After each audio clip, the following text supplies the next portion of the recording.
अस्सलाम वालेकुम, मैं हूँ रिजवान अशरफ। साबिक DG ISI जनरल फैज़ हमीद को आज से तकरीबन कोई 3-4 दिन पहले मिलिट्री हिरासत के अंदर लिया गया था, मिलिट्री कस्टडी में। और मिलिट्री कस्टडी में जब उनको लिया गया तो उसके ऊपर प्रेस रिलीज़ जारी की गई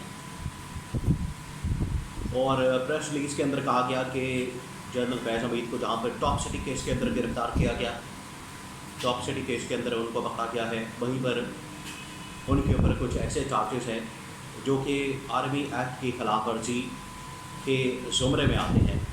और उन्होंने अपनी रिटायरमेंट के बाद कई मरतबा आर्मी एक्ट की खिलाफ वर्जी की है, जिसकी वजह से उनको हिरासत में लिया गया। तो ये दो वजूहत बयान की गई।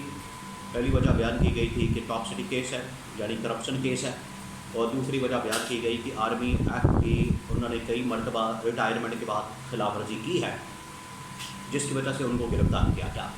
अब सारी बहस जो है इसी के ऊपर हो रही है कि रिटायरमेंट के बाद आर्मी एक्ट के तहत उन्होंने कौन कौन सी खिलाफ वर्जियाँ की हैं, आर्मी एक्ट की कौन कौन सी खिलाफ वर्जियाँ की हैं, जिसकी वजह से उनको गिरफ्तार किया गया है। सारी बहस इस वक्त पाकिस्तान में यही हो रही है। अब मैं आपके साथ बड़ी अहम तरीन इंफॉर्मेशन शेयर करने जा रहा हूँ। कुछ अहम तरीन इंफॉर्मेशन है जो कि ऐसे वाक़यात के मतलब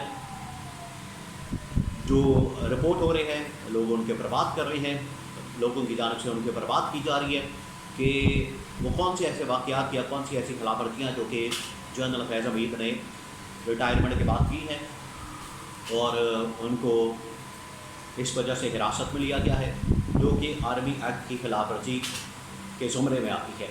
वो कौन सी एक्टिविटीज़ हैं, पहली बात। दूसरी बात यह है कि ये ऑपरेशन कैसे किया गया, किस जगह ये सारा कुछ तय किया गया कि जनरल फैज़ हमीद को गिरफ़्तार करना, हिरासत में लेना। इसके बारे में भी कुछ इंफॉर्मेशन मेरे पास मौजूद है, वो भी मैं आपके साथ शेयर करता हूँ।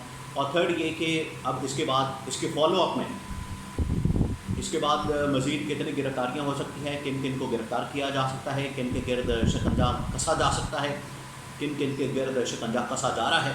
क्योंकि ये जो गिरफ़्तारी की गई है, एक तो टॉप सिटी केस है, टॉप सिटी केस के अंदर भी बहुत सारे लोग, या अकेले जनरल फैज़ का काम तो नहीं हो सकता, पूरा एक नेटवर्क होगा। टॉप सिटी केस से बढ़कर जो आर्मी एक्ट की खिलाफ वर्जियाँ की गई हैं, जिसकी वजह से इनको गिरफ़्तार किया गया है, उसके अंदर जो वाक़यात बयान किए जा रहे हैं या उनके अंदर जो चीज़ें बयान की जा रही हैं, उसमें तो बहुत बड़ा एक नेटवर्क खुल जाना है। बहुत सारे लोग उसके अंदर शिकंजे में आ सकते हैं। तो वो कौन से अफराद हो सकते हैं, कौन से लोग हो सकते हैं, कितनी तादाद हो सकती है, इसके बारे में भी इंफॉर्मेशन आपके साथ में शेयर करता हूँ।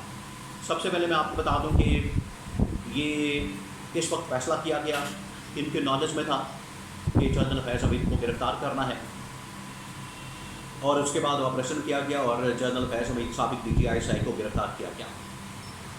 देखिए, ये जो साबिक DG ISI जनरल फैज़ हमीद है, ये कोई छोटे आदमी नहीं है। ये बहुत ही टॉप लेवल का ऑफिसर होता है। DG ISI कोर कमांडर भी रह चुका हो, पेशावर की उन्होंने कोर कमान की, फिर उसके बाद बहावलपुर की उन्होंने कोर कमान की, लेकिन सबसे बढ़कर वो DG ISI और DGC ISI के अंदर और DG ISI बड़ी अहम तरीन पोजीशन है। इस वजह से इस शख्स के ऊपर हाथ डालना, इस शख्स को पकड़ना, इसके ख़िलाफ़ सबूत इकट्ठे करना, शवाहिद इकट्ठे करना, एविडेंस इकट्ठे करना, उसके बाद ही आप कोई एक्शन ले सकते हैं, उसके बाद ही आप कोई स्टेप ले सकते हैं। वरना ये नहीं हो सकता कि आप बंदे को गिरफ़्तार कर लें, आप उसको पकड़ लें और बाद में आप तहकीकात करते फिरें, तफ्तीश करते फिरें, या पूछते फिरें, या ढूंढते फिरें एविडेंस या शवाहिद। तो पहले कुछ ना कुछ किया जाता है। अब मैं कुछ चीज़ें आपके सामने रखता हूँ, आपको बताता हूँ, जो इन्फॉर्मेशन मिली है मैं रिपोर्ट कर देता हूँ, ताकि आपके सामने कुछ चीज़ें और हक़ाइक़ आ सकें। जिस वक्त ये फ़ैसला किया गया जनरल फैज़ हमीद के ख़िलाफ़, ये काफ़ी अरसे से तफ्तीश और तहकीकात वगैरह की जा रही थी, शवाहिद और सबूत वगैरह इकट्ठे किए जा रहे थे। और जिस वक्त ये फ़ैसला कर लिया गया, पहले ये दो शख्सियात के दरमियान ही फ़ैसला हुआ था, उनके नॉलेज में था। वो दो शख्सियात पाकिस्तान की टॉप मिलिट्री कमान में आते हैं, जिसमें पहली शख्सियत है army chief general Asim Munir सिपह सलार। उनका ये गो हेड था, उनकी जानिब से ये फैसला किया गया था कि जनरल फैज़ हमीद को हिरासत में लेना है। और उनके साथ एक और अहम तरीन शख्सियत थी CGS, chief of general staff, जो कि GHQ के अंदर है।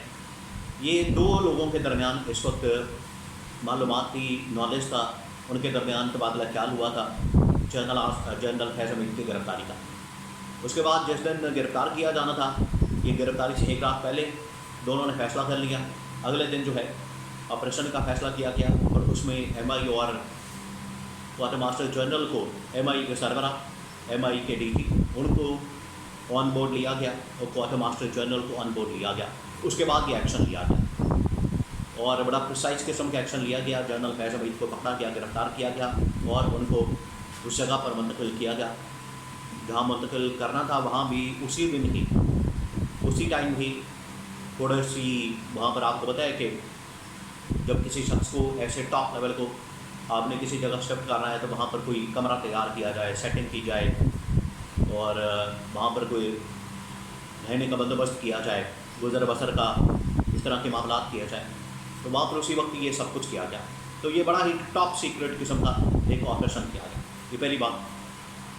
दूसरी बात ये कि अब इनके ऊपर जो है वो चार्जेस लगाए जा रहे हैं आर्मी एक्ट की खिलाफवर्जी के, जो कि रिटायरमेंट के बाद इन्होंने की है। अब वो कौन से चार्जेस हैं, इसके अंदर 3-4 चार्जेस और वाक़यात बहुत सारे लोग रिपोर्ट कर रहे हैं और डिफेंस मिनिस्टर ख्वाजा आसिफ वज़ीर दिफा वो ऑन बोर्ड वो बाकायदा तौर पर TV टॉक शोज़ के अंदर आकर ऑन रिकॉर्ड ये बात कर रहे हैं कि उनमें कौन से चार्जेस हो सकते हैं। एक तो ये कि सियासत के अंदर मदाखलत वो कर रहे थे, PTI के साथ डायरेक्ट राब्ते में थे, उनके साथ एक नेटवर्क चला रहे थे। 9 मई के अंदर वो बराह रास्त मुलविस थे और पूरा का पूरा जो PTI का नेटवर्क और फिर उसके बाद जनरल आसिम के खिलाफ एक बगावत फौज के अंदर, ये वो 3-4 वाक़यात हैं या 3-4 चीज़ें हैं, 3-4 इक़दाम हैं जिसकी वजह से उनको कहा जा रहा है कि जो पोस्ट रिटायरमेंट के बाद जो उन्होंने इक़दाम किए जो कि आर्मी एक्ट की खिलाफवर्जी के ज़ुमरे में आते हैं, इसकी वजह से उनको गिरफ़्तार किया गया है।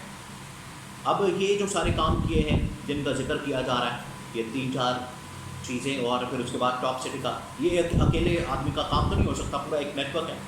और ये कहा जा रहा है कि जनरल फैज़ हमीद पूरा एक नेटवर्क चला रहे थे पैरेलल इस्टेब्लिशमेंट के अंदर। वो इतने ताकतवर थे, उनका नेटवर्क इतना ताकतवर और तगड़ा हो चुका था कि वो पैरेलल नेटवर्क चला सकते थे, उनके पास इतनी सख्त मौजूद थी। तो इसकी वजह से मज़ीद लोगों की गिरफ़्तारी अमल में आ सकती है, मज़ीद लोगों को गिरफ़्तार किया जा सकता है। बहुत सारे लोग मुख्तलिफ फिगर रिपोर्ट कर रहे हैं, बहुत सारे लोग मुख्तलिफ नंबर दे रहे हैं कि 40 लोगों की गिरफ़्तारी हो सकती है, इसके बाद 50 लोगों की गिरफ़्तारी हो सकती है इसके बाद। लेकिन ये बात तो तय है कि इसके बाद गिरफ़्तारियाँ तो होनी है। वो टॉप लेवल के फौजी अफसरान हो सकते हैं, ब्रिगेडियर लेवल के और मेजर जनरल लेवल के, उनको गिरफ़्तार किया जा सकता है इसके फॉलोअप में। और फिर उसके बाद तहलका खेज़ कहानियाँ और तहलका खेज़ इंकशाफात वो सामने आएंगे।